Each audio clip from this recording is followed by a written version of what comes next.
আসসালামু আলাইকুম গাইস, কেমন আছেন সবাই? আশা করি সবাই অনেক ভালো আছেন। তো চলে আসলাম আরও একটা নতুন ভিডিওতে। আজকের টপিকটা হচ্ছে কবুতরকে কেন সারা বছর সরিষা খাওয়াবেন। তো যারা সারা বছর কবুতর থেকে ডিম বাচ্চা নিতে চান তারা কবুতরকে সরিষা খাওয়াবেন। কিভাবে খাওয়াবেন তার আগে বলে নেই যে অনেকে বলে থাকেন কবুতরকে সরিষা খাওয়ালে কবুতর ডিম দেয় না। আসলে কবুতর সারা বছর যখন ডিম বাচ্চা করতে থাকে তখন তার শরীরে অনেক পুষ্টি মিনারেলের ঘাটতি দেখা দেয়। তখন যদি আপনারা সরিষা খাওয়ান তো কবুতরের কোনো সমস্যাই হবে না। তো চলুন বলে দিই কীভাবে খাওয়াবেন।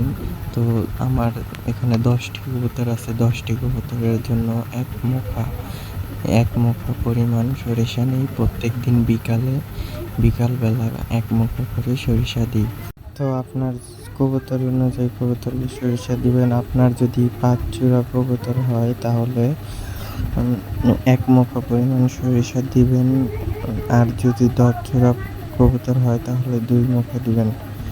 অর্থাৎ 5 জোড়া কবুতরে 10টি কবুতরের জন্য 1 মুঠা এবং 20টি কবুতরের জন্য 2 মুঠা। এই অনুযায়ী আপনার যে কয়টি কবুতর এই কবুতরকে সেই অনুযায়ী সরিষা দিবেন এবং কি এটা বিকালের দিকে দিবেন। বিকালের দিকে দিলে সবচাইতে ভালো হবে। তো এই ধরনের আরও ইন্টারেস্টিং ভিডিও পাওয়ার জন্য চ্যানেলটি সাবস্ক্রাইব করে অবশ্যই পাশে থাকবেন। তো আজকের মতন এই পর্যন্ত। আল্লাহ হাফেজ, ভালো থাকবেন সবাই।